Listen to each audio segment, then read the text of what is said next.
ไม่สูงค่ะโอ้ยก็พี่น้องเขาตั้งเสียงค่ะในคลิปในข่าวติมาดัดนี้ลงรายเฮ็ด Facebook สีลำในค่ะเนาะใน Facebook เขานั้นให้มันเป็นสีลำในเหมือนซึ่งข่าวที่ปุ่นนี้นี่ค่ะเนาะ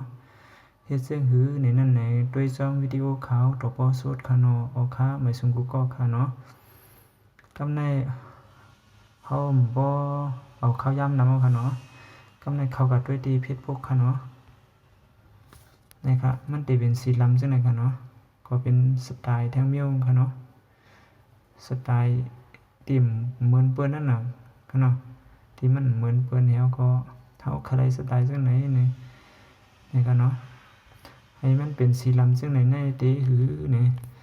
มันมีดีตั้งค่ามันค่ะเนาะวันล่าสุดเขาก็ดีนี่ค่ะเข้ามาที่นี่ค่ะเนาะเนาะนะครับเข้ามาที่นี่ครับเขาได้เฮ็ดลูกศรสีนี้กันนะพอกดเข้ามาที่ไหนเอาไหนเลื่อนลงค่ะเนาะเลื่อนลงค่ะเลื่อนลงเข้ามาที่ไหนครับการตั้งค่าเนี่ยพอมาที่ไหนเอาเนี่ยก็ที่ไหนกันนะการตั้งค่าที่นี่ค่ะกำในเพราะว่ามาฮอดดีนาแนวเนี่ยเข้ามาที่ในทั้งกำครับ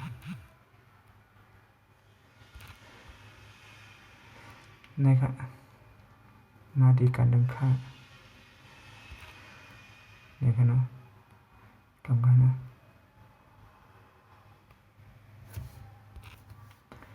นี่ครับเนาะ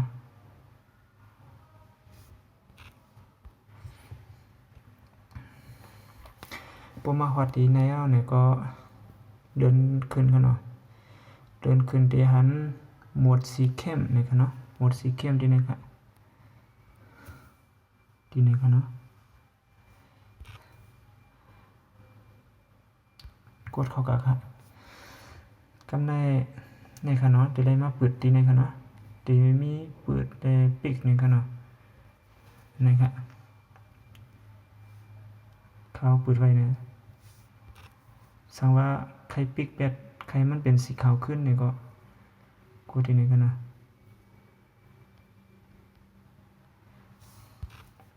ขาวเปิดนี่นะครับเนาะพอกดที่ไหนเนี่ยจะเป็นสีล้ำผมมากดที่ไหนเป็นสีขาวเนาะก็ในกัดด้วยที่ผิดปกตินะนี่ครับเนาะจะเป็นสีขาวขึ้นกันนะก็ในเพราะว่าใครมันเป็นสีล้ำก็เข้ามาที่ไหนมาที่การตั้งค่าเดินขึ้นเนาะนี่ครับเนาะโหมดสีเข้ม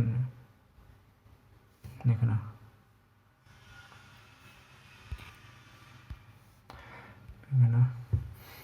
มันก็จะเป็นสไตล์แทงเมียวในค่ะเนาะเอาค่าไม่สูงค่าสังซื้อว่าปันนาปันเดินไหนมีตื้อตั้งหนึ่งไหนก็ขาวเดมาดัดนี้ลงไล่เฮ็ดสีเมียวในค่ะเนาะอันที่พี่น้องเขาต้นวนเมียนหญ้าแลต้นไล่ใส่ด้วยในค่ะเนาะเอาค่าไม่สูงค่าปันแห้งขาวอย่าเจนำใส่กำค่าเอาค่าไม่สูงค่าปอกหน้าปอกเดินสังเกตมาทบกันแทงค่า